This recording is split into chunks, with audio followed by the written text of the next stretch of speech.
नमस्कार दोस्तों, साहित्य सौरभ चैनल में एक बार पुनः मैं आप सभी का स्वागत करता हूं।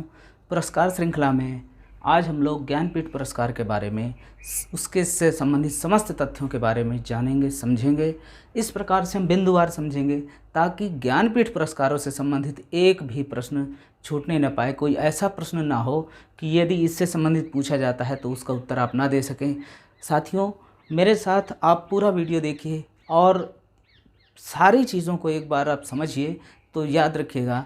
इस बात का मैं दावा करता हूं कि ज्ञानपीठ पुरस्कारों से संबंधित आपका कोई भी प्रश्न, कोई भी आपसे ना बने, ऐसा नहीं हो सकेगा।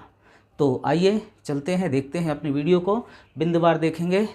तो आज हम लोग ज्ञानपीठ पुरस्कार जो कि 55वें नंबर का है, किस क्रम का है? 55वां ज्ञानपीठ पुरस्कार जो कि 2019 के लिए उसकी घोषणा हुई है, उसके बारे में हम लोग जानेंगे। तो ये पुरस्कार किसको मिला, ये जानने से पहले हम उससे संबंध में कुछ तथ्य जान लेते हैं। जैसे प्रदान करने वाली संस्था कौन है, कब से आरंभ हुआ, यानी ज्ञानपीठ पुरस्कार प्रदान करना कब से आरंभ हुआ, किनको दिया जाता है, यानी किसको प्राप्त होता है, उसके लिए शर्तें क्या हैं, पुरस्कार में क्या दिया जाता है, पुरस्कार प्राप्तकर्ता कौन है, किसे प्रदान किया गया। तो सबसे पहले हम देखते हैं कि ज्ञानपीठ पुरस्कार प्रदान करने वाली जो संस्था है उसका नाम है भारतीय ज्ञानपीठ न्यास, जिसकी स्थापना सन 1961 में हुई थी। कब हुई थी ज्ञानपीठ संस्था की? सन 1961 में। किंतु यदि मैं बात करूं कि पुरस्कार प्रदान करना आरंभ कब हुआ, तो ज्ञानपीठ पुरस्कार प्रदान करना आरंभ हुआ सन 1965 से, यानी पहली बार सन 1965 में ज्ञानपीठ पुरस्कार से किसी भी साहित्यकार को सम्मानित किया गया। किसको सम्मानित किया गया था ये हम बाद में देखेंगे, पहले देख लेते हैं ज्ञानपीठ न्यास जो संस्था है, हम देख लेते हैं आरंभ कब हुआ। ये हमने देखा कब से आरंभ हुआ, सन 1965 ईस्वी से ज्ञानपीठ पुरस्कार प्रदान करना आरंभ हुआ। किनको दिया जाता है, उसके लिए शर्तें क्या हैं और किस प्रकार से चयन कैसे होता है, ये देखते हैं। देखिए, ज्ञानपीठ पुरस्कार कुल जो 22 भाषाएं हैं, वो कौन सी भाषाएं हैं? जो भारतीय संविधान के 8वें अनुच्छेद में जो अनुसूचित 22 भाषाएं हैं, उनमें से किसी भी भाषा के साहित्यकार को उसकी आजीवन साहित्यिक उपलब्धियों या साहित्य में उनके महत्वपूर्ण योगदान को रेखांकित करने के लिए यह ज्ञानपीठ पुरस्कार प्रदान किया जाता है। प्रतिवर्ष किसी 22 भाषाओं में से किसी एक साहित्यकार को, याद रखिएगा, एक साहित्यकार को प्रदान किया जाता है। ये इनका चयन कैसे होता है?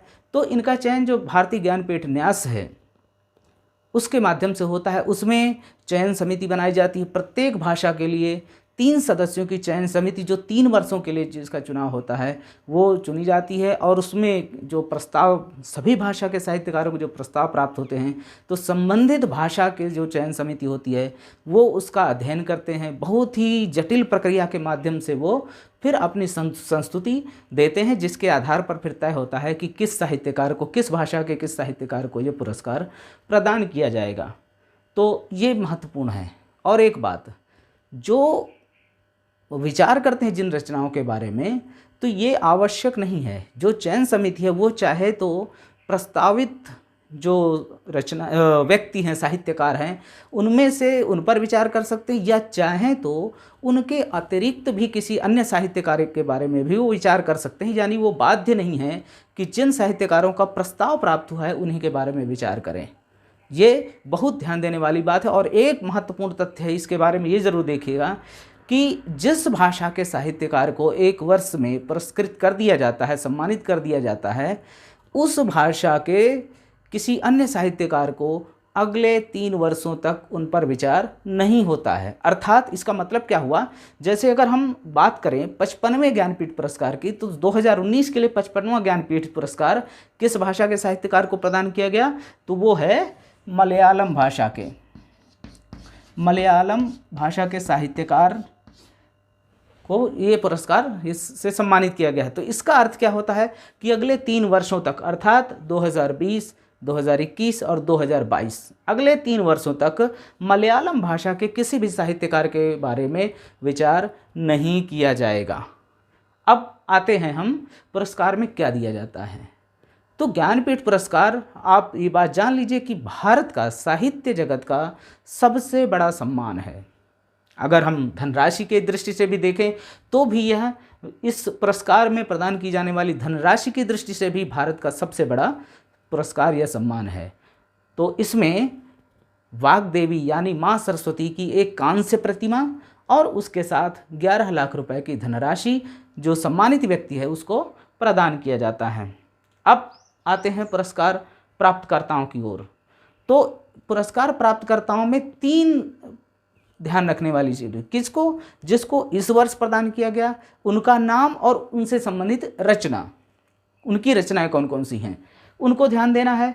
इसके अलावा प्रथम बार किसको सम्मानित किया गया उसको याद रखना है, और एक और याद किया जाता है जो पिछली बार, जैसे कि अभी 2019 के लिए पुरस्कार प्रदान किया गया, तो इसके पहले किस वर्ष के लिए प्रदान किया गया था, 2018। तो उन जिन पुरस्कार प्राप्तकर्ता का नाम भी हमारे लिए जान लेना आवश्यक होता है। तो इसको हम देख लेते हैं। तो अगर हम बात करें कि इस वर्ष, सबसे पहले ध्यान दें कि यह किस क्रम का, यानी क्रमांक कौन सा है ज्ञानपीठ पुरस्कारों का, तो यह क्रमांक कौन सा, अभी अभी हमने चर्चा की थी 55वें नंबर का। किस नंबर का है, 55वें नंबर का ज्ञानपीठ पुरस्कार इस बार दिया गया, जो किस वर्ष के लिए दिया गया, 2019 के लिए। ये पुरस्कार पिछले वर्ष दिया जाना था, इसकी घोषणा पिछले वर्ष होनी थी, किंतु वैश्विक महामारी कोविड-19 के चलते पिछले वर्ष इसकी घोषणा नहीं हो सकी, इसलिए इस बार दिया गया है। मलयालम भाषा के एक साहित्यकार हैं अच्युत, पूरा नाम इनका अगर बात करें 2019 में मलयालम भाषा के वे साहित्यकार जिनको ज्ञानपीठ पुरस्कार प्राप्त हुआ है, उनका नाम है अक्कितम अच्युतन नंबूदरीपाद। क्या नाम है पूरा, अक्कितम अच्युतम नंबूदरीपाद, जो मलयालम भाषा के साहित्यकार हैं। उनको सन 2019 के लिए 55वें ज्ञानपीठ पुरस्कार से सम्मानित किया गया। अब प्रथम बार किसको प्रदान किया गया, तो सन 1965 में प्रथम बार सम्मानित किया गया किसी साहित्यकार को, तो वो थे जी शंकर कुरूप, जो मलयालम भाषा के ही साहित्यकार थे। यानी 2019 के लिए भी मलयालम भाषा के साहित्यकार को पुरस्कृत किया गया, और पहली बार सन 1965 में भी मलयालम भाषा के एक साहित्यकार जी शंकर कुरूप को ज्ञानपीठ पुरस्कार से सम्मानित किया गया था।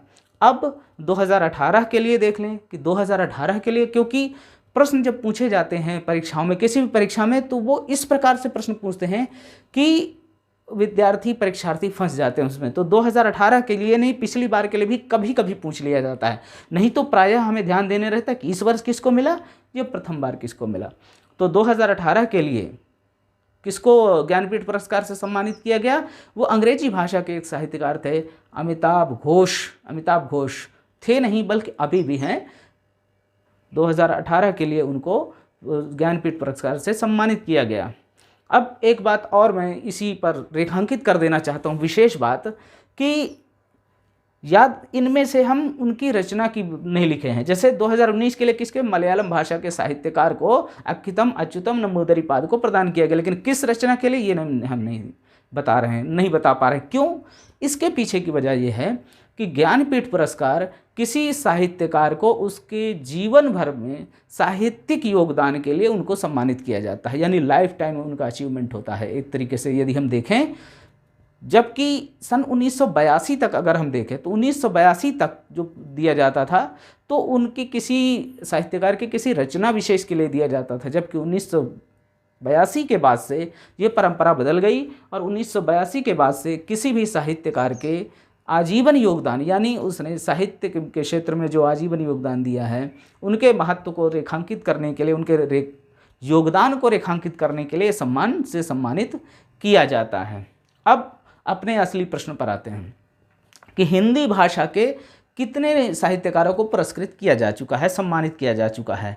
तो बात करें तो सबसे ज़्यादा अब तक जो 55 बार दिया गया, 55 बार में सर्वाधिक बार 10 बार हिंदी भाषा के साहित्यकारों को इस सम्मान से सम्मानित किया गया है। 10 बार कितने साहित्यकारों को, 11 साहित्यकारों को। तो ये कैसे हुआ, वो ऐसा इसलिए हो रहा है कि क्योंकि सन 2009 के लिए ज्ञानपीठ पुरस्कार हिंदी के 2 साहित्यकारों अमरकांत और श्रीलाल शुक्ल जी को संयुक्त रूप से प्रदान किया गया, इसलिए कुल हिंदी भाषा के 10 बार और कुल 11 साहित्यकारों को ज्ञानपीठ पुरस्कार से सम्मानित किया जा चुका है। अब इनको हम क्रम से देख लें। पहली बार हिंदी भाषा के किसी साहित्यकार को जो सम्मानित किया गया उनका नाम है हमारे प्रकृति के सुकुमार कवि। कौन है? प्रकृति के सुकुमार कवि किसको कहा जाता है? सुमित्रानंदन पंत जी को। उनकी रचना चिदंबरा के लिए प्रदान किया गया था। सुमित्रानंदन पंत के एक कविता की पंक्तियां हैं, बहुत ज़्यादा प्रसिद्ध हैं उनकी कविता, हमेशा वो उनकी पहचान है। छोड़ दुमों की मृदु छाया, तोड़ प्रकृति से भी माया, बाले तेरे बाल जाल में क्यों कैसे उलझा दूं लोचन। अर्थात वो प्रकृति को बहुत प्रेम करने वाले थे। तो सन 1968 ईस्वी में सुमित्रानंदन पंत जी को उनकी कृति चिदंबरा के लिए ज्ञानपीठ पुरस्कार प्राप्त हुआ। उसके बाद सन 1972 में रामधारी सिंह दिनकर को उनके महाकाव्य उर्वशी के लिए ज्ञानपीठ पुरस्कार प्रदान किया गया। सन 1978 में अज्ञेय जी को उनकी काव्य रचना कितनी नावों में कितनी बार के लिए सम्मानित किया गया। सन 1982 में महादेवी वर्मा को उनकी रचना यामा के लिए सम्मानित किया गया। इसके बाद 1992 में पांचवी बार सन 1992 में किसको सम्मानित किया गया? नरेश मेहता जी को। अब इनकी रचना नहीं है, रचना का नाम नहीं है। अभी तक जिनको मिला उनकी रचनाओं के नाम मैंने बताए, अब मैं सिर्फ नाम बताऊंगा। आप लोग बता सकते हैं क्यों ऐसा है? यदि आप में से किसी को याद हो तो आप कमेंट बॉक्स के माध्यम से वहाँ पर कमेंट करके बताइएगा कि अभी तक मैंने जिन साहित्यकारों के नाम लिखे और बताए आपको, तो साथ में उनकी रचना का भी नाम बताया कि किस रचना के लिए सम्मानित किया गया, जबकि अब नहीं, अब सिर्फ मैं नाम बता रहा हूँ। क्यों ऐसा है आप लोग बताइएगा। तो सन 1992 में नरेश मेहता जी को ज्ञानपीठ पुरस्कार प्राप्त हुआ। सन 1999 के लिए निर्मल वर्मा जी को, सन 2005 के लिए कुंवर नारायण जी को ज्ञानपीठ पुरस्कार से सम्मानित किया गया। सन 2009 में अमरकांत और श्रीलाल शुक्ल जी को संयुक्त रूप से ज्ञानपीठ पुरस्कार प्रदान किया गया। इसके बाद सन 2013 में केदारनाथ, प्रसिद्ध कवि केदारनाथ सिंह को सम्मानित किया गया। और अंतिम बार, अभी तक अंतिम बार यानी 10वीं बार जिस किसी को हिंदी के जिस साहित्यकार को सम्मानित किया गया इस सम्मान से, वे हैं कृष्णा सोबती जी, जो कहानीकार उपन्यासकार हैं। सन 2017 के लिए उनको ये पुरस्कार प्रदान किया गया। अब अंतिम बार जो है उसको याद रखना जरूरी। पहली बार किसको मिला?